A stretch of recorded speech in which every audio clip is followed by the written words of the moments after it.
السلام علیکم سامعین، ویلکم ٹو مائی چینل دل کی باتیں۔ ہماری آج کی سٹوری کا نام ہے دل کی آواز۔ آہان مرزا بڑے پوش علاقے میں رہتا تھا۔ وہ ایک امیر انسان تھا، بہت خوبصورت گھر تھا، گاڑی تھی، اس کا اپنا گاڑیوں کا شو روم تھا۔ وہ دو بھائی تھے، آہان اور ایان۔ ایان ملک سے باہر تھا۔ آہان والدین کے ساتھ رہتا تھا، اس کے والد کا چمڑے کا کاروبار تھا۔ حالات بہت زبردست تھے۔ آہان کے سامنے والے گھر میں ماہین رہتی تھی، وہ اسے پسند کرتا تھا، وہ بھی جاب کرتی تھی، شاید بینک میں۔ ماہین ضدی اور خود سر تھی، وہ کسی کو کچھ نہیں سمجھتی تھی۔ آہان کی چھت سے ماہین کے گھر کا سارا لان نظر آتا تھا۔ وہ بے خبر ہو کر ٹہلتی، اسے ادھر ادھر دیکھنے کی عادت نہیں تھی۔ جبکہ آہان اوپر سے دیکھتا، ماہین کی اچانک نظر پڑی تو اسے غصہ آ گیا۔ اس نے لان میں آنا ہی چھوڑ دیا۔ آہان کو برا لگا، لیکن اس کے ارادے غلط نہیں تھے۔ پھر آہان نے اپنی والدہ کو بھیجا، وہ ماہین کے رشتے کی بات کرنے آئی، لیکن ماہین نے ریجیکٹ کر دیا۔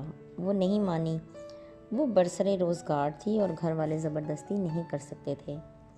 پھر گہری خاموشی چھا گئی، کسی نے کوئی بات نہیں کی۔ ماہین کے گھر کے قریب پارک تھا، اب وہ وہاں واک کرنے کے لیے جانے لگی۔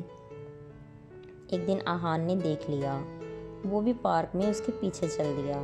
ماہین بھی واک کر رہی تھی، وہ بھی اس کے ساتھ واک کرنے لگا۔ اس نے کہا، میں جانور نہیں، انسان ہوں۔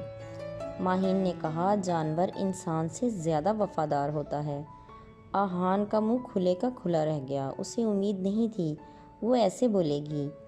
وہ پھر آگے نکل گیا۔ ماہین بھی گھر آ گئی۔ پھر ماہین نے دوبارہ اسے کبھی نہیں دیکھا، وہ اب نظر نہیں آتا تھا۔ ماہین بھی اب لان میں واک کرتی۔ آہان کا بھائی آیا، اس کی شادی تھی، ان لوگوں کو بھی دعوت دی۔ شادی میں جانے کو ماہین کا بالکل دل نہیں تھا، لیکن اس کی ماں اصرار کر رہی تھی۔ مہندی والے دن وہ لوگ گئے۔ آہان کو اس نے بڑے دن کے بعد دیکھا تھا، وہ بدلا بدلا سا لگ رہا تھا۔ اچانک نظر پڑی تو اس نے دیکھ کر منہ پھیر لیا۔ ماہین کو محسوس ہوا۔ پھر وہ کافی دیر بیٹھے رہے۔ واپسی پر سب نے ان کا شکریہ ادا کیا۔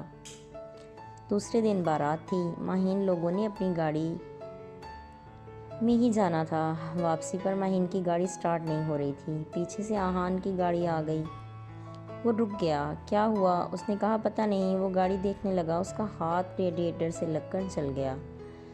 خیر گاڑی سٹارٹ ہو گئی۔ ماہین نے دیکھا تھا اس کا ہاتھ جلا ہے۔ وہ لوگ گھر آ گئے۔ اگلے دن ولیمہ تھا۔ ماہین نے اس سے پوچھا، ہاتھ ٹھیک ہے آپ کا؟ جی ٹھیک ہے، وہ سرسری سا جواب دے کر چلا گیا۔ واپسی پر وہ خود اسے ڈھونڈ کر اس کے پاس گئی، سوری اور تھینک یو بولا۔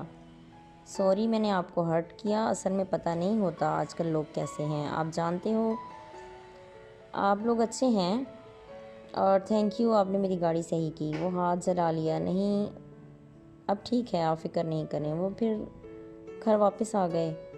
اب اس کا ذہن بدل چکا تھا۔ دوسرے دن وہ واک کر رہی تھی، آہان بھی چھت پر تھا۔ اس نے خود آہان کو ہاتھ ہلا دیا، وہ دیکھ رہا تھا۔ پھر ماہین کا دل اس کی طرف سے بالکل صاف ہو گیا۔ جب بھی نظر پڑتی ایک دوسرے کو ہیلو ہائے کہہ دیتے۔ پھر عید آ گئی، انہوں نے سارے محلے کی دعوت کی، ان کو بھی بلایا، یہ بھی گئے۔ آہان کی ساری فیملی یہاں تھی، باہر سے بھی سب واپس آئے ہوئے تھے عید کرنے کے لیے۔ انہوں نے ایک بار پھر ماہین کا رشتہ مانگا۔ پھر ماہین سے پوچھا گیا، اس بار اس نے ہاں کر دی۔ پھر رشتہ طے ہو گیا۔ اب ماہین دل سے اس رشتے کے لیے راضی تھی۔ پھر شادی کی تیاری ہونے لگی۔ ماہین نے ساری شاپنگ خود کی، بڑے دھوم دھڑکے سے شادی ہوئی۔ ماہین سامنے ہی شفٹ ہوئی تھی، جب دل کرتا آ جاتی۔ اب لان میں دونوں واک کر رہے ہوتے۔ آہان بولتا، اب بتاؤ میڈم، آپ کا دل کیا کہتا ہے؟ ماہین ہنس دیتی، میرا دل اب کچھ نہیں کہتا، میں خوش ہوں، میرا دل مجھ سے باتیں کرتا ہے، اور اچھی اچھی۔